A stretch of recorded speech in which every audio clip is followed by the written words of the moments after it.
menyebabkan solat seorang hamba tak diterima oleh Allah. Irji ila salatika fa innaka lam tusalli. Ulangi salatmu karena salatmu batal.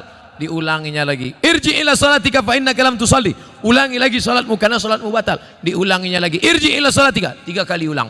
Kenapa salatnya disuruh ulang sampai 3 kali? Karena tidak ada tuma'ninah. Idza aqamta, kalau tegak, hatta tatma'inna qa'iman, tegak. Kalau ruku, hatta tatma'inna raki'an. Subhana rabbiyal azim, subhana rabbiyal azim, subhana rabbiyal azim, subhana rabbiyal azim wa bihamdih. Kalau sujud sampai tuma'ninah. Kalau salat di Masjid Baitur Rahmah pasti tuma'ninah, karena imamnya yang biasa orang tak tuma'ninah salat sendiri macam bambu di hembus angin. Allah Allah Allah Allah Allah Allah Allah Allah Allah. Selesai. Maka sholat berjamaah. Alhamdulillah adik-adik mahasiswa-mahasiswi Baitur Rahmah pasti sholatnya ada tumakninah karena sholat berjamaah bersama imam. 2 yang menyebabkan sholat batal. La sholat, sah sholat liman lam yaqra' bi fatihatil kitab. Fatihahnya tak betul. Fatihah rukun sholat, luruskan. Bismillahirrahmanirrahim. Alhamdulillahi rabbil alamin. Ar-Rahmanir-Rahim. Maliki yaumiddin. Iyyaka na'budu wa iyyaka nasta'in. Ihdinas siratal mustaqim. Siratal ladzina an'amta 'alaihim ghairil maghdubi 'alaihim waladdallin. Amin. Betulkan Fatihah. Ngaji Iqra. Ngaji Iqra. Seandainya tak ada ulama dari Minangkabau, mungkin saya tak pandai membaca Quran. Jadi Ustadz dulu ngaji sama siapa? Ulama-ulama Minangkabau yang mengajarkan mengaji. Alif di atas, alif di bawah, i alif depan, u, a, i, u. Di atas itu kan dari Minangkabau. Alif 2 di atas, an, alif 2 di bawah, in, alif 2 di depan, un, an, in, un. Yang tahu berarti udah tua. Anak-anak kini tidak tahu itu lah. Apa guru mengaji nan kini bukan dari Minangkabau tapi dari Yogyakarta. Jenenge sopo? Kiai Haji As'ad Humam. A bataba batata batata batasa basaba. Yang dulu hampir seluruh Sumatera itu guru dari Minangkabau. Alif di atas a, alif 2 di atas an. Mengalir pahalanya. Jangan sampai Fatihah tak betul. Apa kiat hijrah? Bagaimana cara agar kita tetap istiqamah? Yang pertama, selalu pergi ke rumah sakit. Balik dari sini, jangan pulang ke rumah, pergi ke rumah sakit.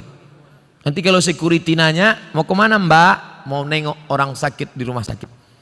Mau ruangan berapa? Sadonan di siko, ingin ambo calia. Saya kalau diajak jamaah, Ustadz ayo kita ke ruang ICU.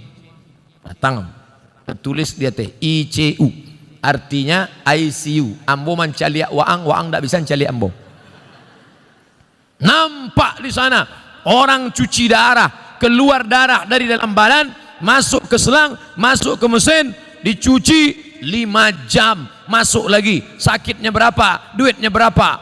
Maka kita yang sehat bersyukur nikmat sehat dengan banyak-banyak beribadah.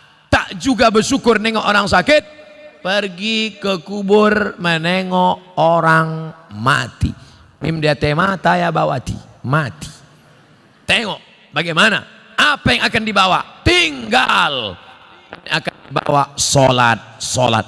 Inna awwala ma yuhasabu bihil abdu yaumal qiyamah. Yang pertama kali dihisab, dihitung hari kiamat, solat. Yang ketiga, buat komunitas. Komunitas alumni Baitur Rahmah. Buat satu contoh sekolah percontohan. Madrasah tahfiz Quran alumni Baitur Rahmah. Anak yatim, uang sekolahnya tanggung. Guru-gurunya, kalau sudah ada, yang sudah ada itu aja jaga. Alumni-alumni pulang dari sini, buat ikatan alumni, pergi cari mana sekolah. Pak Kepala Sekolah, ya, berapa guru yang belum digaji? Berapa anak yatim yang belum bayar uang sekolah? Berapa kursi yang patah? berapa whiteboard yang rusak, berapa papan tulis yang bolong, berapa atap yang perlu diganti. Bapak mau ganti? Enggak, bertanya saya Bu.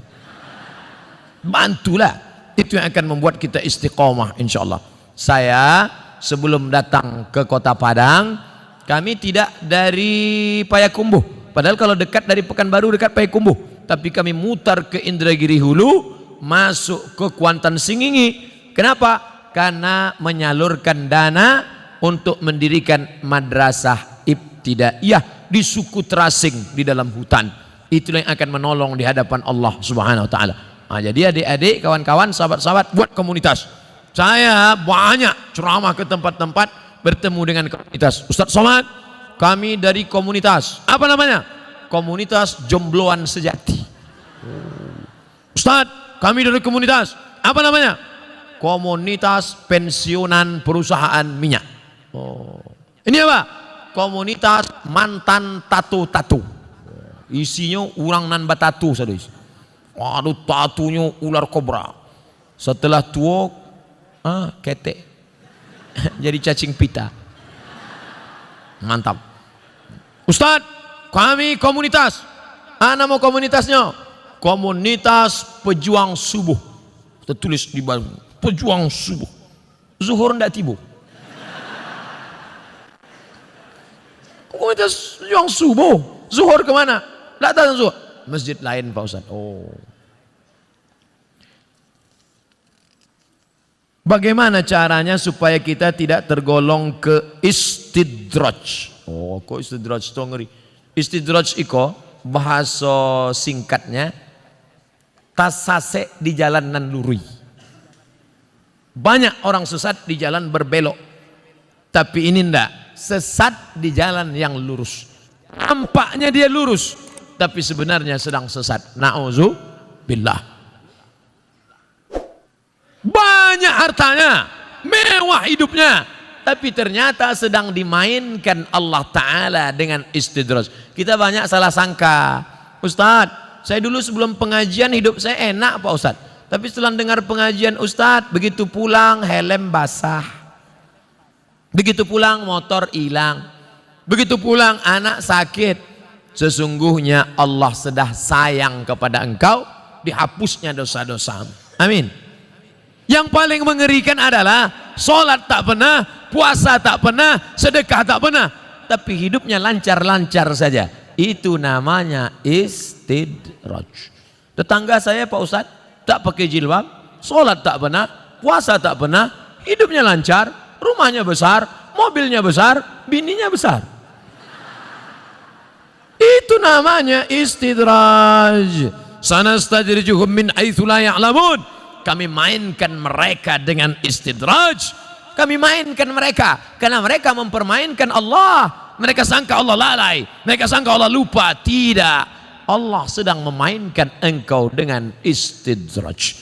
Jadi caranya biar sadar, introspeksi diri. Mengapa aku begini? Kalau terasa salah, istighfar, mohon ampun kepada Allah Subhanahu wa ta'ala. Semoga Allah mempertemukan kita semua di surga nanti bersama para nabi dan orang soleh. Amin. Sampai saya ke surga, saya tengok surga kosong. Ambo surang saya isi. Ambo tanya malaikat, mana jamaah Baitur Rahmah? Mereka VVIP. Rupanya ambo kelas ekonomi. Apa ndak VVIP? Solat tarawihnya 1 juz. Solat berjamaahnya ndak tinggal. Di dalam masjidnya khusyuk. Saking kan khusyuknya sampai terlaluk. Masjid lain orang kepanasan, jadi tenang, sejuk. Khotib berapi-api, dia berair-air. Mimbarnya tinggi, Masjid Baitur Rahmah Padang, naik ke atas. Hanya saja saya sarankan kalau sholat di Masjid Baitur Rahmah, tolong tatapan matanya supaya ke tempat sujud.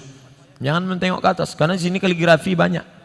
Rancak mana kaligrafi? Khusyuk, jaga. Apa hukum seorang istri yang taat beribadah, rajin puasa, tapi bicara pada suaminya suaranya keras? Memang setelannya begitu. Memang kareh suaranya. Coba periksakan, mungkin jonya pakak.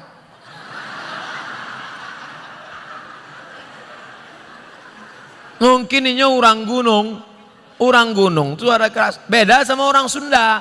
Kalau orang Sunda, Mas, hujan. Orang Sunda kalau ngasih tahu suaminya hujan, lah basah kain baru.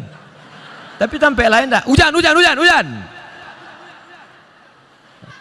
Jadi jangan serta-merta kalau kareh melawan, ternyata dia tidak peka, ternyata dia bukan orang gunung, tapi dia melawan. Maka mengatasi istri melawan ada 5 langkah. Yang pertama, fa'izuhun, kasih nasihat. Adinda, come here, sikos mentah. Janganlah kareh-kareh bersuara. Sakit hati denai. Memang itu setelannya.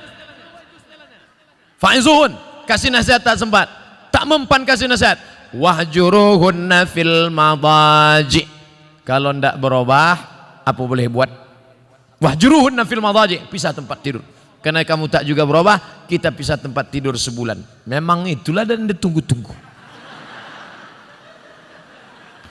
Nasihat ndak nyodanga. Ancaman pisah tempat tidur, malah dia berkata itu yang kutunggu. Nan ketiga, wadribuhun. Ada jenis perempuan dipukul baru dia berubah. Wadribuhun. Karena tak juga berubah, begitu mau ditempeleng, dipotonya, diuploadnya ke Instagram. Teganya. Tak bisa. Pukul sekarang tak bisa. KDRT, kekerasan dalam rumah tangga. Tak juga bisa. Yang kelima, maka jatuh. Ada satu surat dalam Quran namanya tolak. Mediasi dulu, bukan langsung. Jadi bukan mentang-mentang kasar. Ini banyak laki-laki sikit-sikit, talak 100. Enak aja. Ingat, laki-laki yang pemarah langsung lewat talak 100, talak 1000, jatuhnya 3. Kalau sudah jatuh talak 3, tidak bisa menikah sebelum istri itu menikah lagi dengan laki-laki lain. Dan jangan lupa, orang yang sudah menjatuhkan talak 3, tidak ada yang lebih cantik daripada Jelo. Apa itu Jelo? Jandolamu. Waspadalah. Maka hati-hati. Langkah yang keempat, fab'atsu hakaman min ahlihi wa hakaman min ahliha. Panggil keluarga laki-laki, panggil keluarga perempuan, nenek mama, panggil semua, panggil pula wali, duduk. Ini harus mediasi. Apa judul tema mediasinya? Mau dibawa kemana hubungan ini? Tak juga mempan, barulah yang kelima. Itu langkah sudah mentok, tak ada lagi. Puncak, barulah tolak. Karena kau tak juga berubah, kau melawan, kau emosi, akhirnya jatuh talak 1 pun masih bisa rujuk 3 bulan. Gimana? Sudah jatuh? Alah, macam itu 10 aku dapat. Bulan 1, gimana? Bulan kedua 5 pun dapat. Mulai turun harga. Bulan terakhir aku mau rujuk, masih bisa rujuk. Kalau sampai 3 bulan tidak rujuk, habis, putus. Setelah bulan keempat baru mau rujuk, bisa lagi rujuk, tapi pakai akad baru. Mempelai laki-laki, mempelai perempuan, ada mahar, ada ijab, ada qabul, ada wali, ada saksi 2 orang. Aku nikahkan engkau dengan anakku dengan mahar sebentuk cincin emas tunai sah.